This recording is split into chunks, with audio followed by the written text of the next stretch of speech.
Start करते हैं अपन लास्ट टॉपिक अपना nitric acid.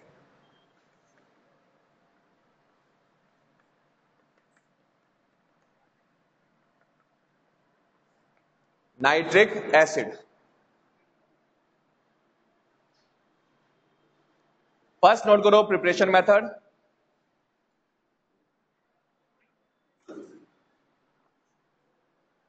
Preparation method first method note करो। सोडियम और पोटेशियम नाइट्रेट, सोडियम और potassium nitrate react with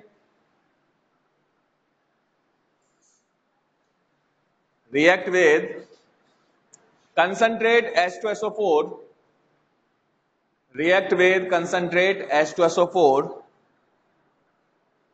to give nitric acid,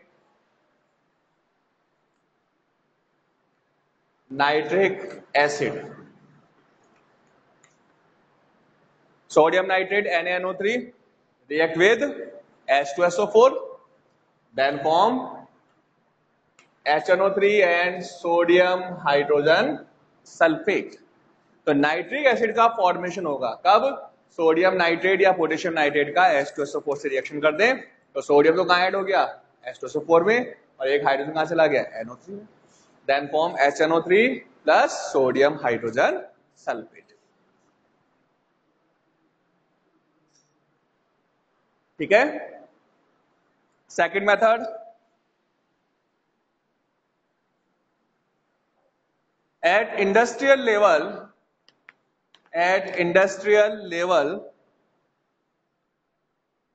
nitric acid is formed by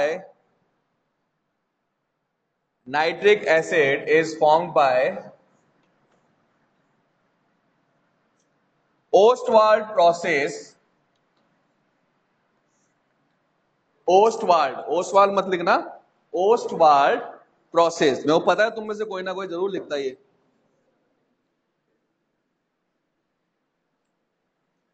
Ostwald process of ammonia by atmospheric oxygen।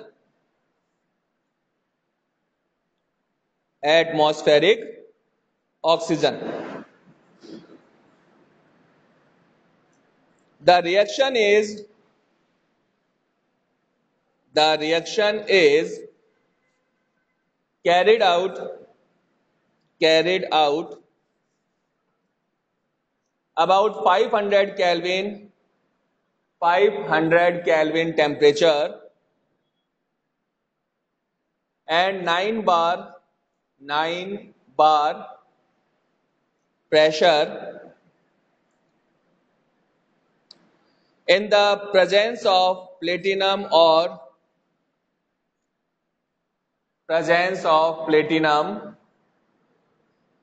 or rhodium catalyst।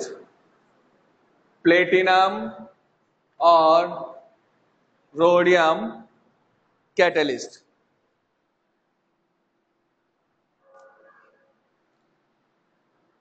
Nitric oxide continue करो इसमें। Nitric oxide combined with oxygen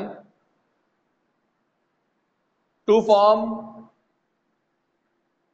nitrogen dioxide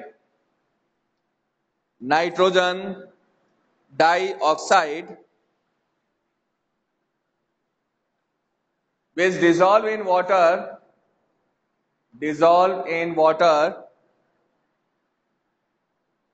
to give nitric acid।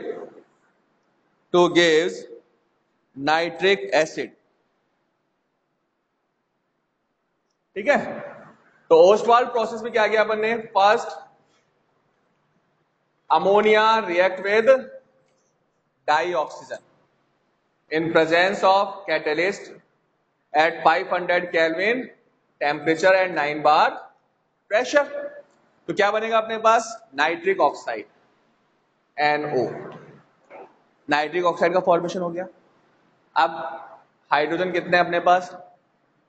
12 hydrogen है। Oxygen कितने थे? 10 में से 4 oxygen यहां पर use में आएगा। कितने बच गए? 6 बच गए अपने पास। तो 6H2O रिलीज कर दिया अपन। ठीक है, जो ऑक्सीजन, जो रिमेनिंग ऑक्सीजन था वो हाइड्रोजन के साथ H2O के फॉर्म में रिलीज हो गया। क्या बन गया? Nitric oxide. नाइट्रिक ऑक्साइड क्या करेगा? एनवायरमेंटल ऑक्सीजन के साथ रिएक्ट करेगा, देन फॉर्म नाइट्रोजन डाइऑक्साइड। ठीक है, अब ये नाइट्रोजन डाइऑक्साइड क्या करेगा? इसको नाइट्रोजन डाइऑक्साइड जो है इसको वाटर में डिसॉल्व कर दिया आपने। ठीक है, वाटर में डिसॉल्व करेंगे तो क्या बनेगा अपने पास? Nitric acid, 2 mole of HNO3 and again nitric oxide. फिर नाइट्रिक ऑक्साइड O2 से रिएक्ट करेगा, क्या बना देगा? NO2। फिर NO2 वाटर के साथ रिएक्ट करके क्या बना देगा? HNO3। ठीक है, तो ये अपने पास ओस्टवाल्ड प्रोसेस है जो कंटिन्यू चलता रहेगा।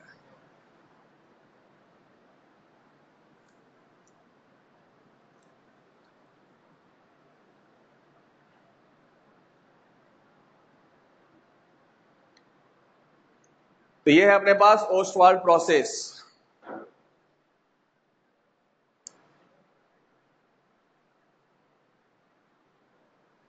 ठीक है, नोट कर लिया? Very good.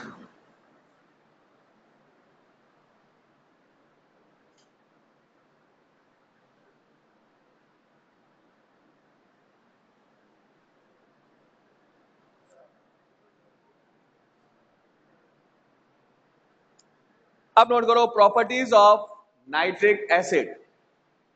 Properties of nitric acid.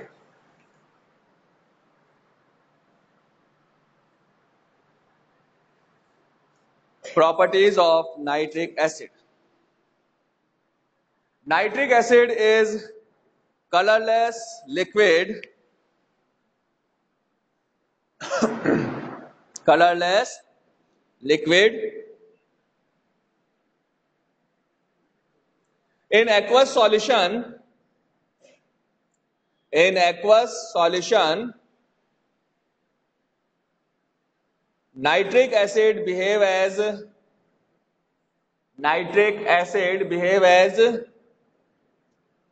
strong acid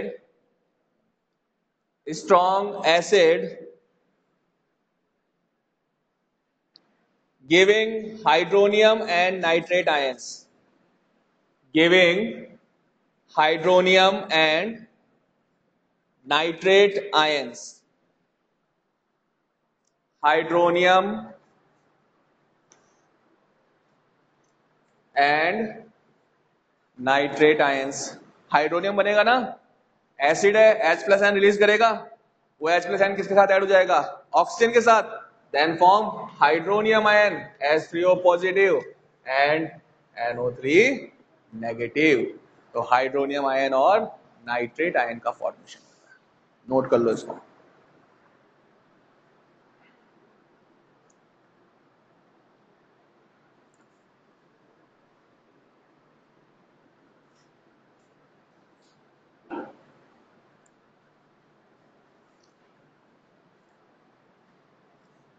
Next point, with the exception of gold and platinum, with the exception of gold and platinum,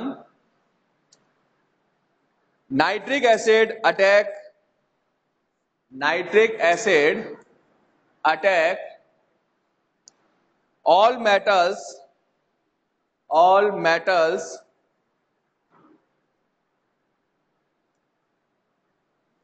forming a variety of product,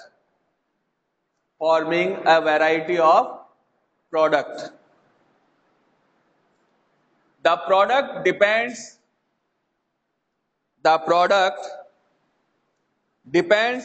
the nature of metal,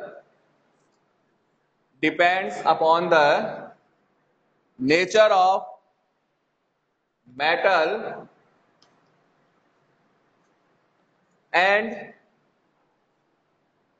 concentration of HNO3 concentration of HNO3 and temperature of reaction. Temperature of reaction. For example, copper react with dilute HNO3,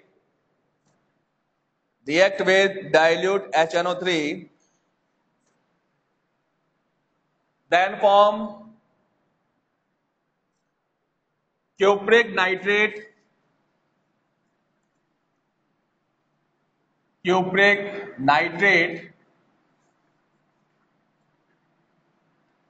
and nitric oxide, cupric nitrate and nitric oxide. देखो 8HNO3 dilute HNO3 के साथ reaction किया तो क्या बनेगा, CuNO3 का whole twice. ठीक है, क्यूप्रिक नाइट्रेट बन गया. कितने अपने पास NO3 यूज में आ गए, 6 यूज में आ गए ना. बाई कितने बचे, 2NO3 बच गया. ठीक है, तो ये NO3 जो है वो किस में कन्वर्ट हो गया, 2NO में कन्वर्ट हो गया. ठीक है, अब हाइड्रोजन कितने हैं, 8 हाइड्रोजन है और जितने भी ऑक्सीजन बचे हैं वो इन 8 हाइड्रोजन के साथ रिएक्ट करके 4H2O मॉलिक्यूल का फॉर्मेशन कर देंगे. ठीक है, तो अगर अपन यहाँ पर डाइल्यूट HNO3 यूज में ले रहे हैं तो उस केस में क्या बन रहा है, cupric nitrate, nitric oxide and water. Reaction लिखो फटाफट.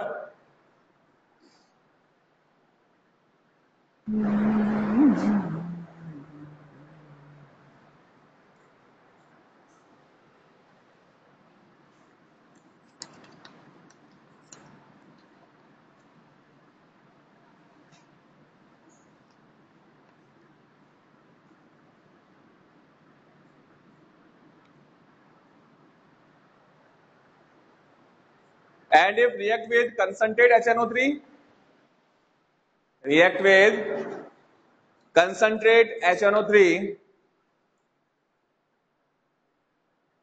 then form cupric nitrate and nitrogen dioxide.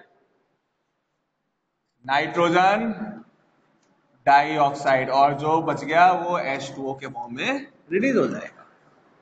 तो अगर कंसंट्रेट HNO3 यूज में ले रहे हैं, 4HNO3 के साथ रिएक्शन किया, क्यूप्रिक नाइट्रेट बन गया, 2 नाइट्रेट ग्रुप रह गए, उनसे क्या बन गया, नाइट्रोजन डाइऑक्साइड, और जो रिमेनिंग ऑक्सीजन है वो सब हाइड्रोजन के साथ H2O के फॉर्म में रिलीज हो जाएगा. तो आप लोगों को यहाँ पर क्या ध्यान देना है कि डाइल्यूट HNO3 से क्या बनता है, nitrate plus nitric oxide NO, और कंसंट्रेट के साथ क्या बनेगा, नाइट्रेट एंड नाइट्रोजन डाइऑक्साइड. ठीक है, नोट कर लो इसको.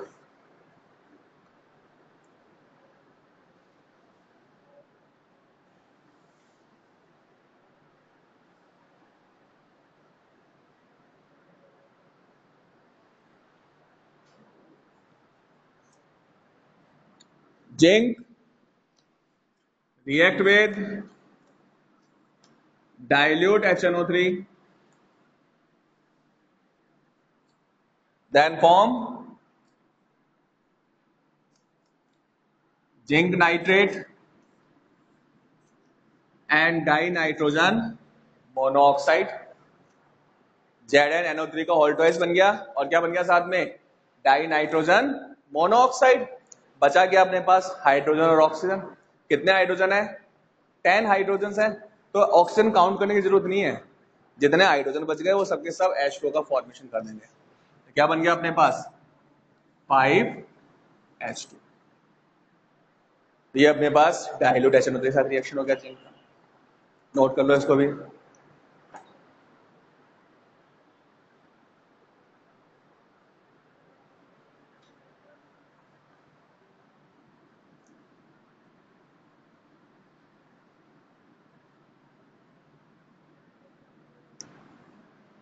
और अगर कंसंट्रेट HNO3 के साथ रिएक्शन करेंगे तो क्या बनेगा,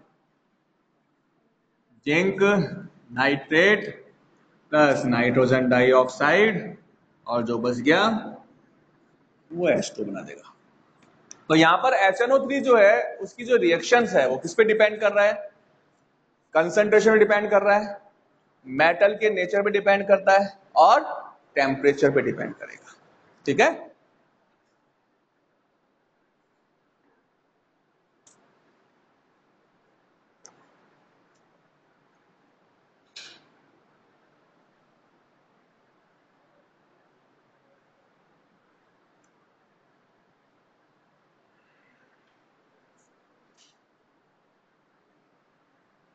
नोट कर लिया सबने?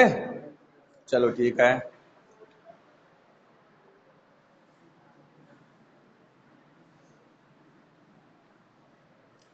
नेक्स्ट प्रॉपर्टी नोट करो अब।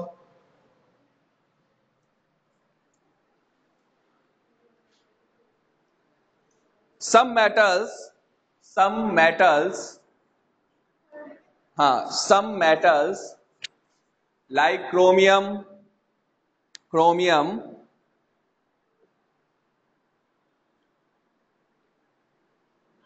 and aluminium do not dissolve in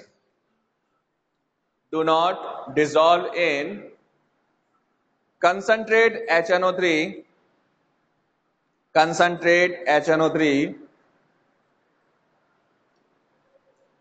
because of the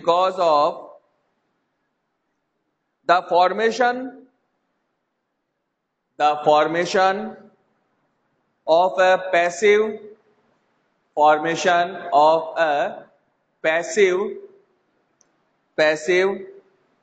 film of oxide, film film of oxide on the surface.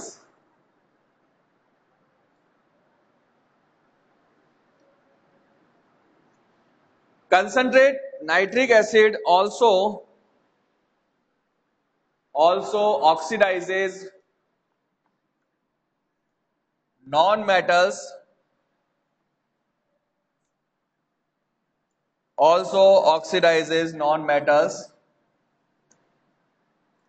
It's oxidize iodine in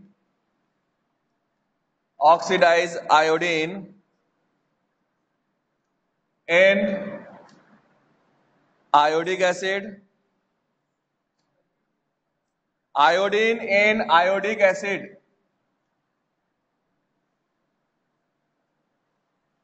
carbon in carbon dioxide,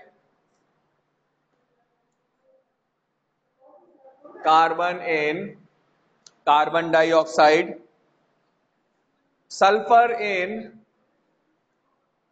sulfuric acid, and phosphorus in phosphoric acid.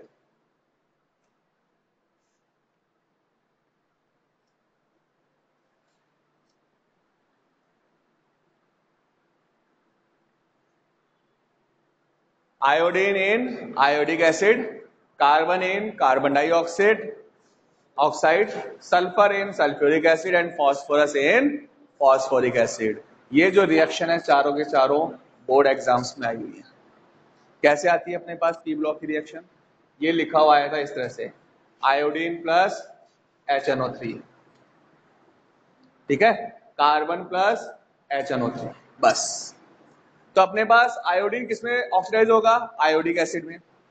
जितने HNO3 molecule लिए हैं उतने NO2 molecule release होंगे। 10 थे तो 10 NO2, 4 है तो 4 NO2, 48 है तो 48 NO2 और 20 है तो 20 NO2, और जो बाकी बच गया वो सब क्या निकल जाएगा? वाटर के फॉर्म में, ठीक है। निकाल दो यहां पर 4H2O, ये हो गया 12H2O, ये हो गया अपने पास 2H2O और ये हो गया 4 हाइड्रोजन। तो ये हो गया अपने पास की ऑक्सीडेशन रिएक्शन।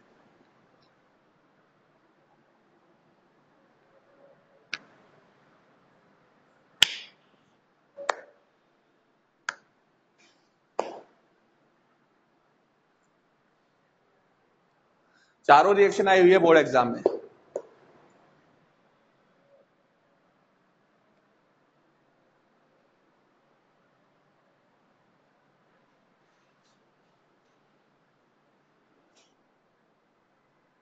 तो मेन चीज क्या लर्न करना है तुमको? ये पॉइंट, ठीक है। क्योंकि एग्जाम में अगर तुमने बैलेंस नहीं किया ना और सिर्फ इनके सही सही प्रोडक्ट लिख दिए तो भी अपने को नंबर मिल जाते हैं, ठीक है। तो ये ध्यान रखना, आयोडीन किसमें होगा ऑक्सीडाइज? आयोडिक के अंदर, CO कार्बन किस में होगा? CO2 में। सल्फर किस में होगा? सल्फ्यूरिक में। और फॉस्फोरस किस में होगा? फास्फोरिक के अंदर।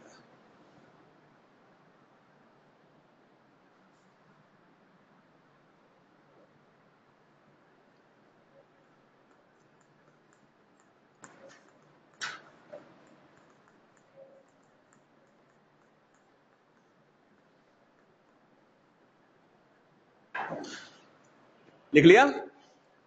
नेक्स्ट नोट करो, ब्राउन रिंग टेस्ट। ये भी बहुत इंपॉर्टेंट है, ब्राउन रिंग टेस्ट। एग्जाम में 3-4 बार आ चुका है ये ब्राउन रिंग टेस्ट, डायरेक्ट आता है और प्रैक्टिकल में भी है ये। जो नाइट्रेट आयन है उसके कंफर्मेटिव टेस्ट के लिए आता है brown ring test. Brown ring test. अब क्या होता है ये ब्राउन रिंग टेस्ट? लिखो,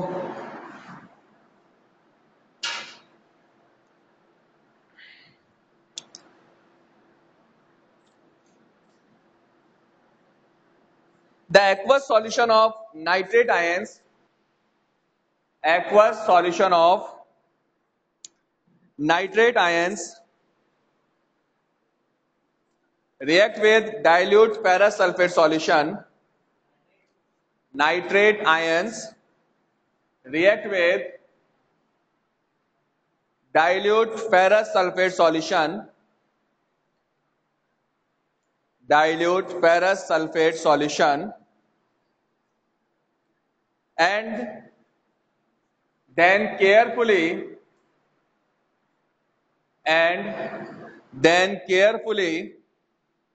adding concentrate H2SO4, concentrate H2SO4 along the side of the test tube, along the side of the test tube, to make a separate layer of, to make a separate layer of H2SO4 at the H2SO4 at the bottom of test tube, at the bottom of test tube. A brown ring at the interface, brown ring at the interface between the solution and sulfuric acid layers, solution and sulfuric acid layer, indicate the presence of, indicate the presence of nitrate ion in the solution, presence of nitrate ion in the solution. ठीक है, practical में क्या करते हैं, अपने पास जो salt होता है जिसमें नाइट्रेट आयन होता है उसका सॉल्यूशन लेते हैं अपन, एक्वस सॉल्यूशन बना के उसमें पहले फेरस सल्फेट ऐड करते हैं और फिर उसकी टेस्ट ट्यूब के वॉल के साथ साथ धीरे धीरे कंसंट्रेट H2SO4 ऐड करते हैं। तो जहां पर दोनों लिक्विड मिलते हैं उस इंटरफेस पे एक ब्राउन कलर की रिंग बन जाती है, ठीक है, उसको बोलते हैं ब्राउन रिंग टेस्ट। अब होता क्या है, जैसे जो नाइट्रेट आयन है उसका फेरस आयन के साथ एसिडिक मीडियम में रिएक्शन करते हैं तो नाइट्रेट किस में कन्वर्ट हो जाएगा? नाइट्रिक ऑक्साइड में, NO के अंदर कन्वर्ट हो जाता है। और ये NO क्या करता है, जो अपने पास हेक्सा एक्वा आयरन है इसमें से एक H2O लिगेंड को रिप्लेस करके NO लिगेंड इसमें आ जाएगा। तो क्या बन गया? पेंटा एक्वा नाइट्रोसो आयरन। ठीक है, क्या बन गया? पेंटा एक्वा नाइट्रोसो आयरन। और ये जो पेंटा एक्वा नाइट्रोसो आयरन बनता है इसके कारण ब्राउन कलर की रिंग बनती है। तो प्रैक्टिकल एग्जाम में पूछते हैं ये ब्राउन रिंग टेस्ट, और बोर्ड एग्जाम में तो कई बार पूछा हुआ है। नोट कर लो, नाइट्रोजन कंपाउंड हो गए कंप्लीट। फास्फोरस कंपाउंड्स करेंगे आपके एग्जाम्स के बाद में। तो अब आज करेंगे हम इसके बाद में जो डाउट है, जो कल्पना ने पूछा था लिगैंड आइसोमेरिज्म बताने के लिए, तो अभी अपन लिगैंड आइसोमेरिज्म बता देता हूं क्या होता है। नोट कर लो पहले इसको, फिर और किसी को कोई डाउट हो तो पूछ लेना मेरे से। आज और कल 2 दिन तुम्हारी डाउट क्लास है। आज तो क्या है, आज 10 मिनट बचे हैं, लेकिन तुम्हारे पास इतने डाउट हैं, ज्यादा डाउट भी नहीं होंगे, है ना। पढ़ेंगे तो डाउट आएगा, बिना पढ़े डाउट कैसे आएगा। क्यों भाई शैलेश?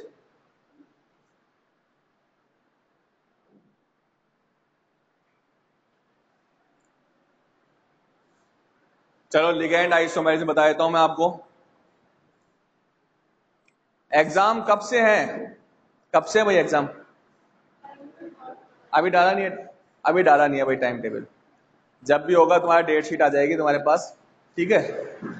तो डेट शीट आए उसके अकॉर्डिंग जो है तुम कर लेना। हम लोग अभी आज, हाँ आज तो कल्पना का जो डाउट था वो क्लियर कर देते हैं, और कल की क्लास में कंप्लीट डाउट है जो आप लोगों को क्लियर करना हो वो क्लियर कर लेना। बाद में ये नहीं रहे कि मेरे पास ये चीज जो है आती नहीं थी मेरे को, या ये रह गया, ऐसा है ना। क्योंकि इस बार जो है एमसीक्यूज के साथ साथ थ्योरेटिकल क्वेश्चंस भी रहेंगे, और थ्योरेटिकल क्वेश्चंस के आंसर जो है बिल्कुल प्रॉपर आंसर देने हैं तुम लोग, ठीक है। चलो देखो, लिगेंड आइसोमेरिज्म का क्या था। लिगेंड आइसोमेरिज्म कौन से चैप्टर आएंगे? वेरी गुड खुशी, शाबाश। कल का वीडियो देखा नहीं खुशी तुमने? हाँ, कल मैंने बहुत बड़ा बड़ा यहाँ लिखा हुआ था, जो फर्स्ट एग्जाम थे तुम्हारे उसके बाद में जितना टॉपिक हो चुके हैं वो सब के सब आएंगे, पी ब्लॉक को छोड़ के। कोऑर्डिनेशन कंपाउंड, सॉल्यूशन और अल्कोहल फिनॉल ईथर, ये तीनों टॉपिक आएंगे, ठीक है। और भी कोई स्टूडेंट हो जिसको अगर सिलेबस नहीं पता हो तो नोट कर लेना। सॉल्यूशन है, कोऑर्डिनेशन कंपाउंड है और अल्कोहल फिनॉल ईथर है। जब भी होंगे आपके पास डेट शीट आ जाएगी, आप देख लेना डेट शीट अपनी, उसके अकॉर्डिंग तैयारी स्टार्ट कर देना। चलो लिगेंड आइसोमेरिज्म की बात करें तो लिगेंड आइसोमेरिज्म क्या था अपने पास? कोऑर्डिनेशन कंपाउंड के अंदर टॉपिक था आइसोमेरिज्म का, और उसमें स्ट्रक्चरल आइसोमेरिज्म था, वहां पर हमने लिगेंड आइसोमेरिज्म को डिस्कस किया था। लिगेंड आइसोमेरिज्म जो है वो क्या होता है अपने पास? ऐसे कोऑर्डिनेट कंपाउंड जिनमें लिगेंड जो होता है वो खुद ही जो है इंडिविजुअली आइसोमेरिज्म शो करता है, उसको बोलते हैं हम लिगेंड आइसोमेरिज्म। क्योंकि वहां पर कंप्लीट कंपाउंड में आइसोमेरिज्म नहीं है, जो लिगेंड हम यूज में ले रहे हैं उस लिगेंड के अंदर आइसोमेरिज्म होता है। कैसे है? सपोज मैंने यहां लिखा Fe H2O का whole 5 C6H4Cl2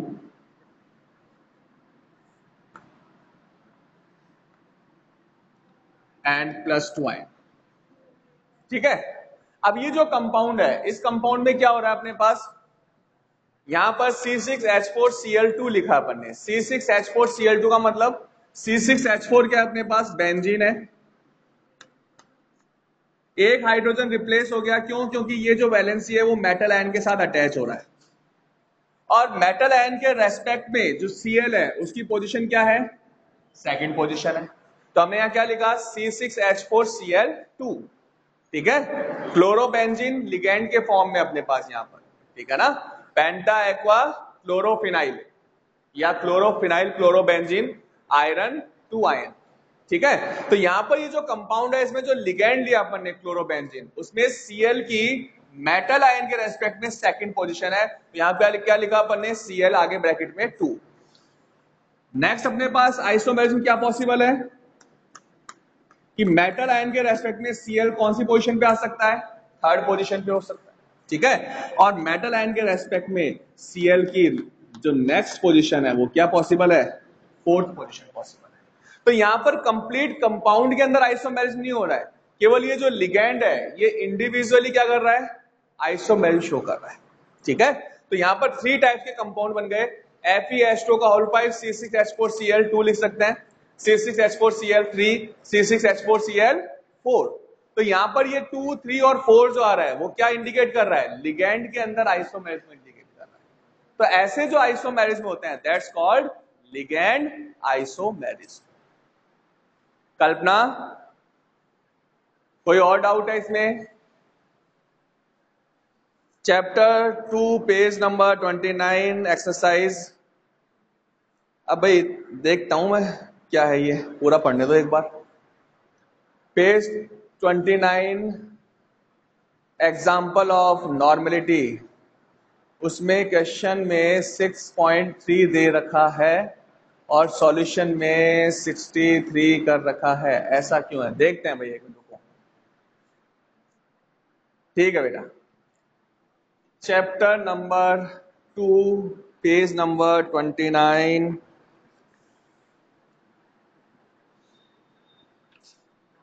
example of normality,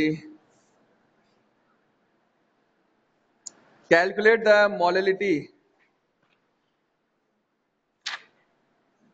अच्छा ये ऊपर दे रखा है,